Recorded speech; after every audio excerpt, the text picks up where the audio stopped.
This is the One Thing Podcast, and I'm your host, Dr. Adam Rindy.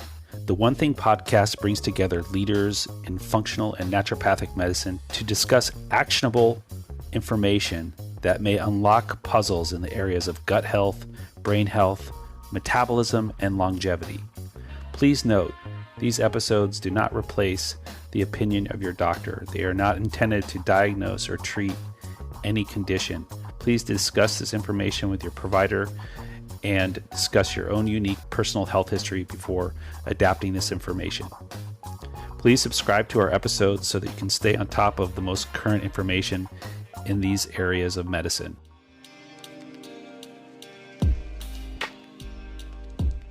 Welcome to the next episode of the One Thing Podcast. In this episode, I welcome on Dr. Akil, the author of the new book, The T.I.G.ER Protocol, which is an integrative 5-step program to treating autoimmunity. Dr. Akil is a most treasured guest. He's a Harvard-trained physician who practices integrative medicine, and he blends conventional medicine with holistic approaches, including functional medicine and Ayurveda. Dr. Akil attended Harvard University and graduated magna cum laude with a Bachelor of Arts in Biochemical Sciences. He earned his MD from the University of California, San Francisco, and completed a family medicine residency at Stanford University. He also spent time at the University of Arizona Integrative Medicine program, where he did a fellowship with renowned Dr. Andrew Weil. And he also received a certification in mind-body medicine from Georgetown University Center.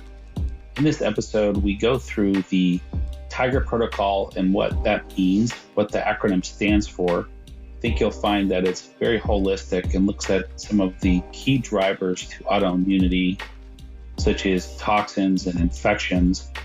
And we go deeply into talking about gut health, which is obviously one of my favorite topics, and much, much more. I hope you enjoy this episode. And without further ado, I welcome you to the next episode of the One Thing Podcast. Dr. Akil, welcome to the One Thing Podcast. It's so great to have you here with me today. Thank you for being here. Thank you for inviting me. You're welcome. It's been really a delight getting to know your background and also reading some of the books that you've written and hearing about your overall career path. I'd love for you to share with us how you have merged these backgrounds in conventional medicine, being a Harvard-trained physician, and now working within integrative medicine and also bringing in Ayurvedic medicine to your practice. Yeah, absolutely. And I came to integrative medicine first through my own illness experience, because about 25 years ago now, when I was in medical school, I developed this, at that time, mysterious illness with unexplained weight loss, severe fatigue, and chronic pain. And I was not able to use a computer or even sit upright in a chair. And I had to actually stop my medical training because conventional treatment, physical therapy and anti-inflammatory medicines wasn't really helping me. And that's when I went on a quest to explore other options and sought out Ayurveda. And that was the first thing that really made a big difference in my health after many years. And then saw other integrative medicine practitioners. And through that approach, I really transformed my own health. And then I realized I wanted to offer this to my future patients and decided to begin that training, over the next several years. Great. And when you first started in practice till fast forward to today, how has your personal practice changed? Yeah, I think it's really grown organically to focus on autoimmune diseases. That was not a specialty that I sought out, but just as a result of my work with autoimmune patients. And then, they would spread the word to their community or colleagues and friends. And so right now I focus a lot on autoimmune patients and also patients with gut microbiome disruption and related issues. Great. That leads me to my next question. The world of autoimmune disease, or I guess under the umbrella of rheumatologic disorders or related disorders, even autoimmune disease expands into multiple specialties. What have you seen change in the landscape of autoimmunity, meaning the prevalence, the incidence of autoimmune disease, and then also just the way that patients are cared for over the last 25 years? Yes, there's several things I've noticed. One is that patients are coming in younger and younger. Now, I do see children in my practice, and I had never seen, young kids less than age 7 or 8 before 20 years ago with autoimmune disease, but now they're coming in. And I think that the prevalence of autoimmune disease in both children and adults is really rising rapidly. So that's something I want to raise awareness about. And then many of the patients I do treat, I find that their autoimmune disease is a little more refractory, a little more hard to get under control. And I think perhaps for that reason, many specialists like rheumatologists or specialists that treat autoimmune disease start with more aggressive medications because want to get the condition under control and suppress the immune system right away. And so I have seen them move towards more rapid use of more stronger medications. Mm-hmm. Okay. And our understanding of autoimmunity has certainly changed. And I think even when I was in my medical training, it was sort of just explained as this, something happens and self attacks self. We don't really know what happens, but that's what's happening. And then, the medications are designed to, combat that effect or suppress the effect of the self-attacking self. What do we understand about it now? You allude to some things in your book, such as the bystander effect. There's also molecular mimicry. I've heard of something related to, I think it's called old friends or hygiene hypothesis. There's a lot of theories out there. Can you walk us through some of your framework of thinking about autoimmune disease? Yes. So those are a few of the key mechanisms. So one is called molecular mimicry. And what that is basically a protein or antigen on a organism, like a microbe, bacteria, or virus that tends to mimic the structure of one of our human proteins. And so when the immune system encounters that, let's say, bacteria and makes antibodies against certain amino acids that are on the surface, then those same antibodies can cross-react with tissues that are in the body that are kind of similar. So that's the mimicry that can occur. And there's many examples, but one of the most common is with Guillain-Barré syndrome and Campylobacter, which is the bacteria that has some proteins that mimic what's found on our nerve cells. And the attack kind of affects the nerve cells as a result of that mimicry. Second is the bystander effect. And there are a couple of different versions. There's a bystander effect in psychology, but I'm talking about the one in immunology, which is more related to when the immune system attacks a pathogen, typically a virus, then there can be inflammation that damages their surrounding cells, which are just kind of in the area, unfortunately. And so the inflammation that occurs from immune attack, especially often because viruses are intracellular, then the immune system might attack that cell, and then the metabolites that are used by the immune system to attack the cell can damage surrounding cells, cause inflammation, cell damage, tissue damage as well. So those are a couple of the mechanisms we now understand in autoimmunity. Wow, that's really well described. So if I'm hearing you right, say a virus invades a cell and creates a bunch of collateral damage, and the immune system comes in to clean up that mess with immune cells. And from that, the tissues that are just happen to be there might get coded for, as far as that the immune system now recognizes them as if they were a pathogen. Exactly. Okay. So there's sort of a place where the mind goes when explaining this to even practitioners and patients alike, where it's like, well, what if I just go after that virus, or I go after that whatever caused the problem in the first place, say it's a metal or a virus or a toxin or what have you. If I get rid of it, does that solve the problem? Yeah. I think that it can play a role. So, for example, the virus Epstein-Barr virus is known to be very active in patients with multiple sclerosis and lupus. And it seems that these two categories of patients have poor control of Epstein-Barr, like higher viral loads, higher, titers. And so I think, in those cases, when you do begin to treat those infections, get them more under control, then that should reduce one of those drivers of autoimmunity. But the thing that is important to remember is there's multiple drivers of autoimmunity. So I find it works best when there's a multi-pronged approach to address all the different drivers, but infections can be a part of that. Mm-hmm.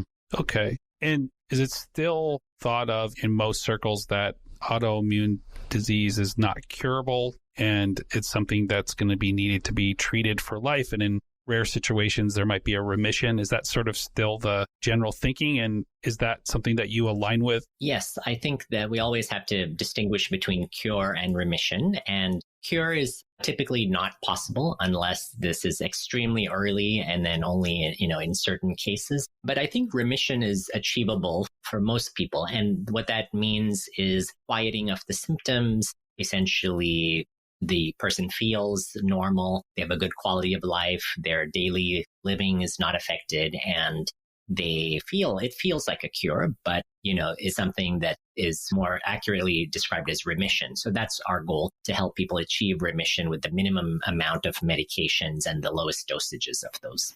Great. In your book, there's a lot of emphasis on the gut.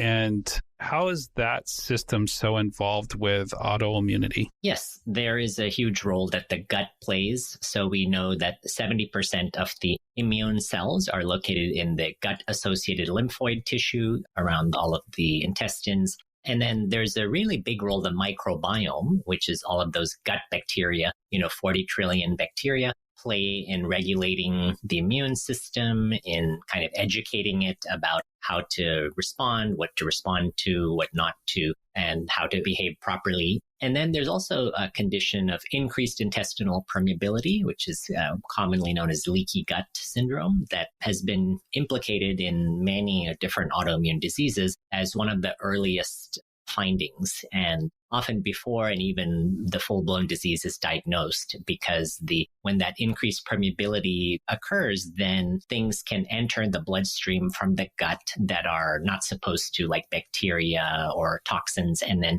circulate in the blood to other tissues, and then the immune system attacks them and causes inflammation. So that's another key mechanism that begins in the gut. Mm-hmm. Okay. Going on to the T.I.G.ER protocol, how was the T.I.G.ER protocol born? What's the origin of the T.I.G.ER protocol? How far back did it start evolving? Yes, I would say in the past 10 years, as I've been working with patients, I just saw the same themes recurring over and over, that toxins were really predominant, and then the detox was very helpful for them as well. And then, infections, gut health, the diet, and the role of stress as well. So I think that it just happened over time that I saw these same themes recurring, and then I wanted to come up with an acronym to capture all of them, and that's where the T.I.G.ER acronym came from. Right. Well, I'm sure the listeners, if they haven't read your book, want to know what the T.I.G.ER acronym means. It's definitely a catchy name. And if you could just sort of walk us through the kind of breakdown of what the acronym means, and then I'd love to kind of go through talking about a little bit of the different elements. Absolutely. Yeah. So at a high level, the acronym stands for toxins. So T is for toxins, which are low levels of environmental pollutants that we're all exposed to now in the air, water, and food. I'm not talking about obvious toxins like cigarette smoke or that kind of thing. And my whole approach is reducing exposure to toxins while simultaneously boosting your body's intrinsic detox capacity, which, it does have those pathways. So the I in T.I.G.ER is infections, and this could be bacterial, virus, fungus, parasite, or other. And my approach is to really focus on making the body inhospitable to infections. So we're not trying to find the right, drug for the right germ, but focusing on the environment, the terrain of the body. The G refers to gut, so that involves healing the microbiome, curing leaky gut if that is present, and helping the gut microbiome to be more diverse, because we know that's something important for long-term success in not just autoimmune disease, but overall health. The E refers to eating, so the diet. And with that, I break it up into a phase 1 and phase 2. And phase 1 diet is more of an elimination diet, where you are on a more restricted, gut healing focused diet. And then I talk about reintroductions. How can people expand that diet into the phase 2 diet, which is more of a long-term diet, not as restrictive, more diverse, and designed to boost the diversity of the microbiome. And then the R in T.I.G.ER refers to rest. And this encompasses sleep and also addressing stress, because I think there's a really big role for the mind-body connection in autoimmune disease, both in the initial occurrence of it and also in driving flare-ups. So those are the 5 key drivers. Great. Well, toxins is a really great place to start. Obviously, it's the first letter in the acronym, but also maybe it's one of the main drivers in this whole world of autoimmunity. You talk a lot about in the book the importance of helping the liver and helping the liver's pathways that are connected to the liver, including lymphatics. What happens when the liver is backed up with toxins? How does that affect the immune system? And also, along with that, the lymphatics. How would dysfunction in the lymphatic drainage or lymphatic pathways affect the immune system? Yes. So starting with the liver, I think that plays a very big role in detox. And the liver packages toxins into the bile and puts them into the stool, where it's supposed to be excreted with the bowel movements. And that's where it's very important to have the basics of healthy elimination, making sure you're not struggling with constipation, because that's a very important avenue for detox, healthy elimination. And then we can't forget hydration. So drinking enough water, making sure that there's enough for the kidneys to function, which are also very important for detox. So I think of those as kind of fundamental, that sometimes people don't forget, or do forget about those. But yeah, that's very important to set the stage for the liver to then detoxify better. And one food that I really like that supports the liver are beet greens, which are the leafy tops of the beetroot that are very rich in betaine and other unique compounds that support the glutathione production, which is one of the antioxidants in the liver, and also support methylation and general detox. So that's a great food to incorporate. And then with the lymphatic system, I think that does play a really big role, because the lymph fluid moves through our lymph nodes, which are part of our immune system. And that's one of the main ways our body does surveillance of infections. Microbes are brought to those lymph nodes and should be cleared by the lymphatic fluid to ensure healthy immune function. And if that is limited, if there's not proper movement or flow of the lymphatic tissue, then that topic of infections can come to the forefront. Interesting. So, and in your book, you talk a little bit about how there's these different phases of detoxification, and can actually get trapped in certain phases, like a phase 1, where the body can maybe get a little more inflamed if there's not enough nutrients to help the body clear toxins. Can you give an example of how that might happen? Because I've always been interested in that. Jeffrey Bland talks a lot about that, with Dr. Bland, with the stickiness of molecules and getting stuck in phase 1. Without getting too far into the weeds with that, can you share a little bit about scenarios where that might happen? Yeah, absolutely. So that refers to, in the liver, there's 2 main pathways, the phase 1 detox pathway and then the phase 2. And phase 2 is actually further broken down into 6 different pathways. And what occurs is in phase 1, the toxin, whatever that might be, is processed by your enzymes in the liver called cytochrome P450 enzymes.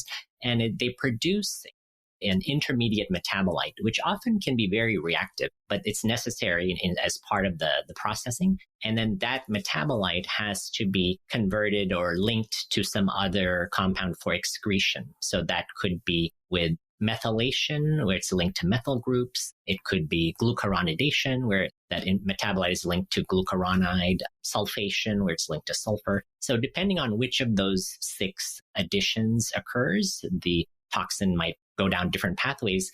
But each of those 6 pathways requires its own cofactors. And that's where if you have a deficiency, let's take methylation. So if you're having a toxin that requires methylated B vitamins and you're deficient in B vitamins, then that process will be kind of blocked after that phase 1 metabolism occurs. And that metabolite, which is more reactive, won't get shunted down through methylation. And then that metabolite itself can cause inflammation in the body. Yeah. And it's interesting because, fasting forward to what you can do about these issues is even going back to your point a few minutes ago, you mentioned beet greens and beets in general, how nicely they support the methylation process.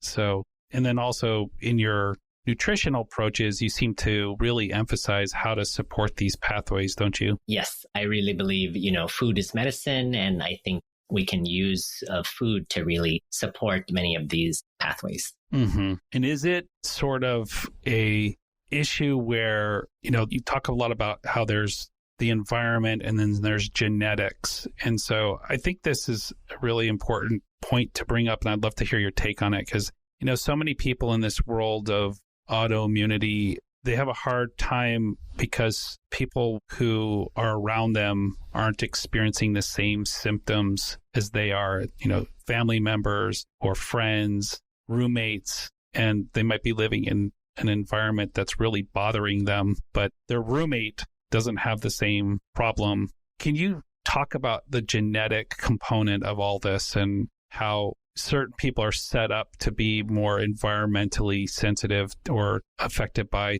toxicant loads? Yes, there's definitely a significant difference, and certain people are a lot more able to process toxins and handle them well. So, for example, glutathione levels are important and really make a big difference in processing a wide variety of toxins. So if a person is depleted in glutathione, they're going to be a lot more sensitive.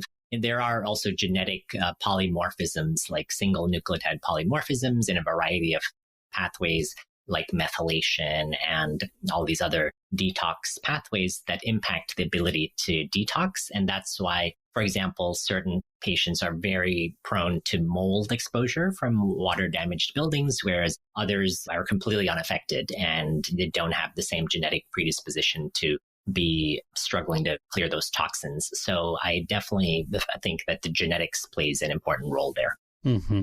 Okay. Moving into infections, this is an interesting topic, and a number of functional medicine patients or functional medicine providers will encounter these panels where a number of viruses are looked at or bacteria, and there's a whole emphasis on trying to remove any signs of a pathogen or a potential pathogen from the body. You made a comment earlier, and I would love to kind of start off our conversation with this about how to make the body less hospitable to infections, and that's kind of your emphasis versus like, let's just find a bug and kill it. So can you share more about that? Yes, absolutely. And this is actually a key Ayurvedic principle, is that the terrain of the body, the inner environment, makes a really big difference in terms of whether or not a person is susceptible to infections. So I think we sometimes don't give that enough credit and focus too much on the bug, like you mentioned. And so with my approach, one of the things that makes the body inhospitable to infections is optimizing the intestinal pH, because it's been shown that the large intestinal pH, which can be measured as a stool pH, is a very important barometer for the balance of microbes.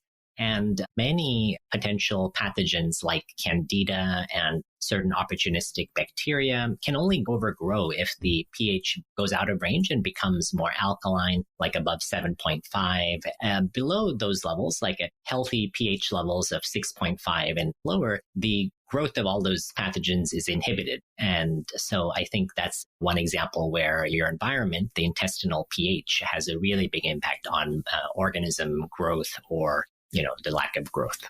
Okay. And you feel we have influence over that or have ability to impact that? Yeah, I mean, the biggest driver of intestinal pH are short chain fatty acids, which are supposed to be produced by the gut bacteria when they process fiber. And so studies have shown, there was one study where patients doubled their fiber intake from 17 grams a day up to 34 grams per day. And in just 2 weeks, there was a significant drop in their stool pH as their bodies, start to produce more of those short chain fatty acids. So when you change your diet, those changes can impact the stool pH pretty rapidly. Mm-hmm. Yeah, it's just amazing how much we can do with understanding fiber and prebiotics and resistant starches.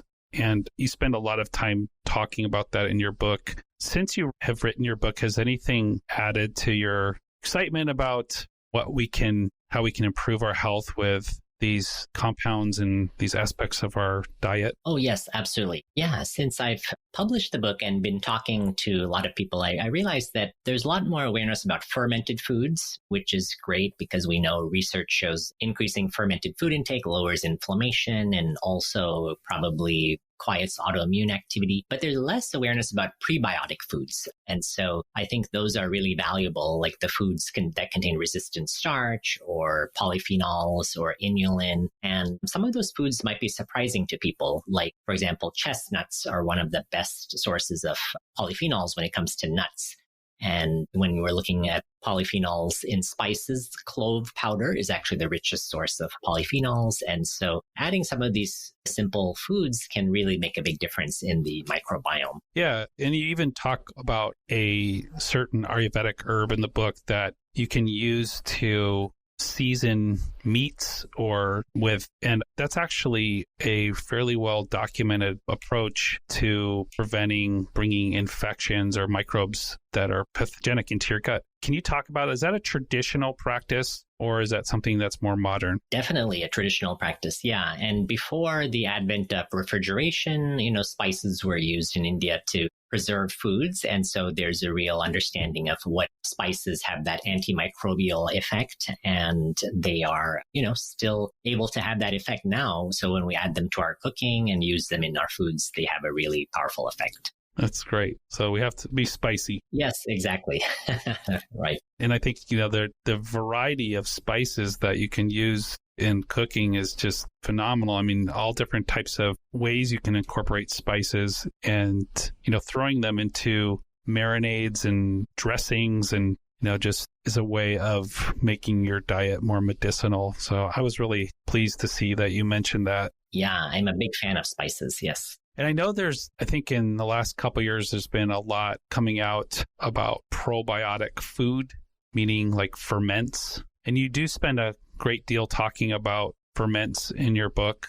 And what I always have an issue with is just because we see people who aren't doing well is a lot of people can't tolerate them out of the gates. What do you say to that? Yes, that does happen. I think one strategy to get around that is starting with a very low dose. So I've had patients that could not tolerate actual sauerkraut, but they could tolerate the sauerkraut juice and started with like 1 teaspoon of that per day. And then over time, up to a tablespoon of sauerkraut juice, and then started to tolerate like a few strands per day, and then gradually started having more sauerkraut. So sometimes it can take many months for the body to adjust, and being patient is really helpful there, just starting very low and increasing the dose gradually. That makes sense. Yeah. So we've already talked a little bit about the gut, but I'd love to kind of highlight a few things that you talked about in your book. I think the intestinal pH is such an interesting concept, especially when you think about it through the lens of what can grow in certain pHs.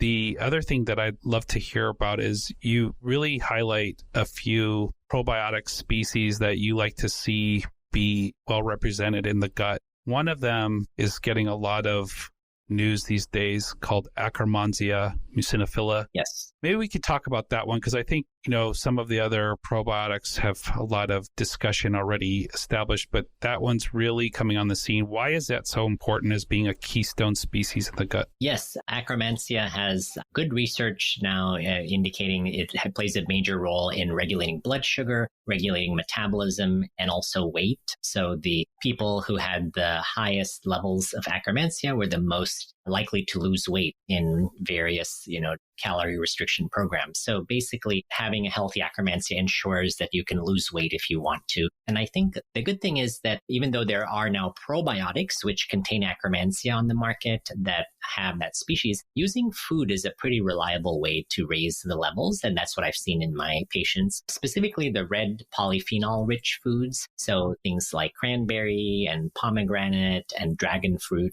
and their juices. And then also there's red rice and red quinoa for people who don't want to have, too much fruit. And those red polyphenols are very powerful at raising levels of akkermansia. So when I do follow-up stool testing, often I see that if a patient has started those red polyphenol foods, their akkermansia levels have gone way up. So I think it's very important to use diet to support akkermansia. Yeah. I've also heard that akkermansia, since it can feed on mucus, one of the effects it has on the body is that by munching on the epithelial layer, kind of the mucus that surrounds it stimulates the body to make more mucus. And that's... Yes, exactly. That's probably a good thing, right?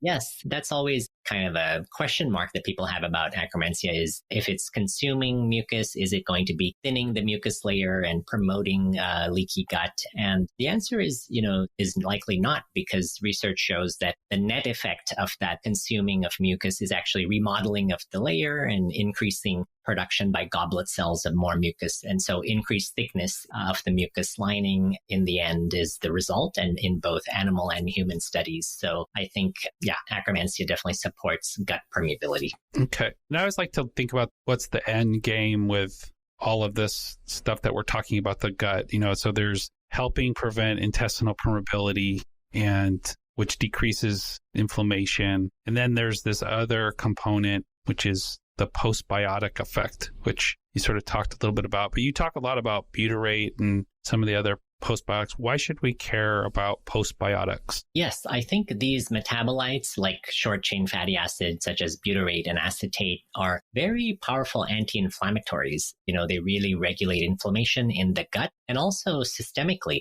Plus, butyrate has been shown to help brain health and even help heal leaky brain, which is impaired blood-brain barrier. So just like you have leaky gut, and with the gut lining, you can have impaired brain. And they've actually seen that on imaging studies now of the leaky brain. But butyrate helps with that. And in addition, it's the primary fuel for a lot of the intestinal cells. So that's very important to keep them nourished. And the effects on the immune system and inflammation are very profound.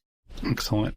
And I think touching upon a few other aspects going further into the protocol would be great. I know you've been so gracious with your time. I'd love to just kind of talk about a few more aspects. So going into the components of environment, what are some concepts that we need to be thinking about that actually impact the immune system more than others? Yes, I definitely think, the environment is key. And I think of both the inner and the outer environment. So with the outer environment, the toxins, which we've spoken about, reducing exposure and trying to boost detox. I'm a big fan of the sauna therapy for that reason, because research shows that sweating in a sauna is actually much better than sweating from exercise at detox and excreting toxins through the sweat. So whether it's a steam sauna, infrared, that doesn't matter, but I'm a big fan of those.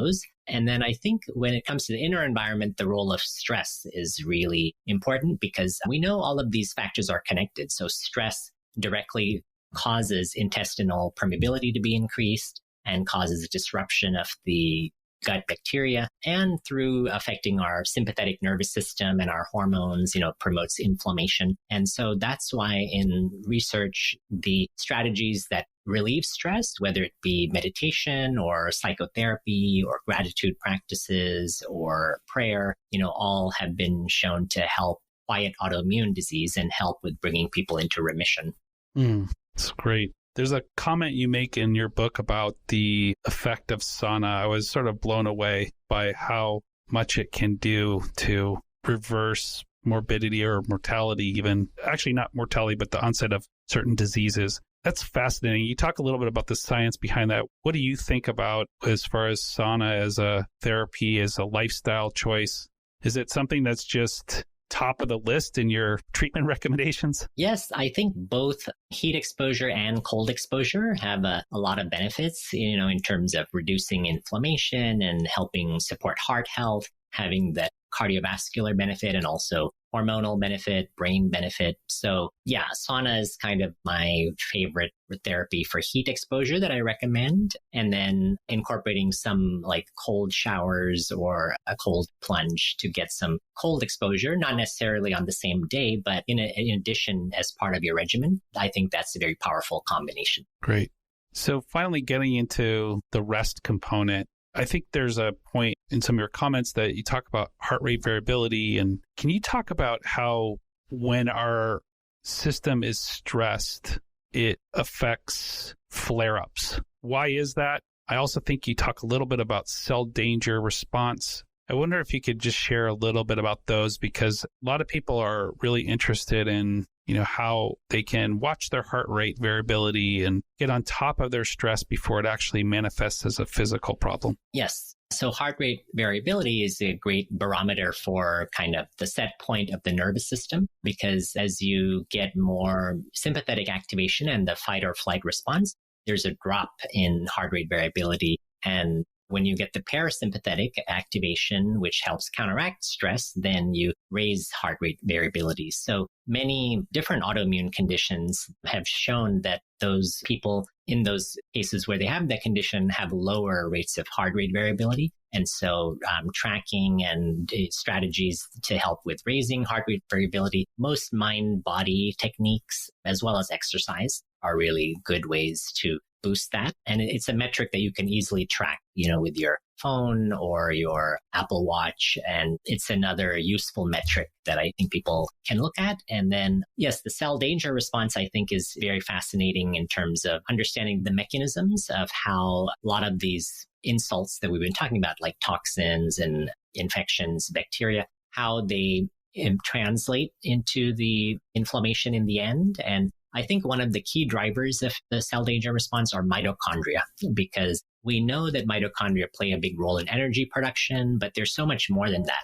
They really are involved in the cell danger response. So when there are infections that the cell is dealing with, mitochondria produce certain proteins that then affect other cells. They're secreted in the blood and impact the immune system. So mitochondria are also very tuned into inflammation in the body and the health of multiple systems in the body besides just energy production. So I think it's important to recognize that. Great. Thank you so much. And I'm sure people are wondering out there, especially people who are not feeling well, is if they were to follow this process and the nutrition and the kind of exploration of these different elements, do they have to start in this order? Do they have to do it all? Is there kind of different entry points to the T.I.G.ER protocol? Is it always the same for everybody? No, I think the good thing is that there are choices, because these 5 kind of drivers of autoimmunity that are in the T.I.G.ER protocol, are all important. And so if a person is more drawn to start with one versus the other, that's totally fine. And you don't have to do everything all at once. I think that picking something that is more bite-sized, more doable, and starting with that, always starting slow whenever you're making any type of changes, all those things can help with that process. Excellent. So some closing thoughts. I would love to hear some, like a take-home message for you to share, if you don't mind sharing with us. And then anything that you'd like to share with the listeners about how they can follow your work, or anything that you're wanting to let us know about that you're working on, or how we can support you. Yeah, absolutely. So I think one comment that I always like to mention is the importance of mindset in healing, because I think believing that you can feel better and that your patients can get better is very important. And I've had many patients tell me that I'm the first doctor that's told them that they could feel better, because in medicine, we are very tuned into, their statistics and sometimes emphasizing that a disease is incurable or lifelong, and that can convey a negative message to the patient. And they don't hear that, they can still symptomatically improve and have a better quality of life. So I think having that mindset where you believe you can feel better is very important in starting the process. So I think that should not be ignored. And, there's research that many of these changes can have rapid effects. So like we talked about how changing the fiber in the diet in just 2 weeks can change your stool pH. And then there's also studies showing that removing toxins, like switching to a more organic diet, can lower pesticide levels in the urine by 80% in just 7 days. So these steps can have pretty rapid change in those root causes. And so for people who want to find out more about my work, my website, drakil.com, which is doctorakil.com, is the best place to start. And I have also created some online courses which are accessible through the website, especially more focused on Ayurveda and different conditions, going more into various autoimmune conditions. So that's also an option in addition to the T.I.G.ER protocol book. Excellent. Well, thank you so much, Dr. Akil. This has been wonderful. And I look forward to having my patients pick up your book and using the information, because the first half of the book is a lot of the background and philosophy and structure. And then the last half of the book is very actionable and practical and gives people lots of really good resources. So congratulations. Really happy you put the book out in the world. Oh, yeah. Thank you so much, Dr. Rinder. Thanks for having me on the podcast, and I appreciate the opportunity to share about the book today. You're welcome. Thank you. Thank you so much for tuning into this week's episode of the One Thing Podcast. Please share these episodes with your friends, loved ones, colleagues, patients, healthcare providers, anyone who you feel might benefit from hearing these informative interviews. We tend to learn best from people sharing things with us. That's often the first time it's introduced.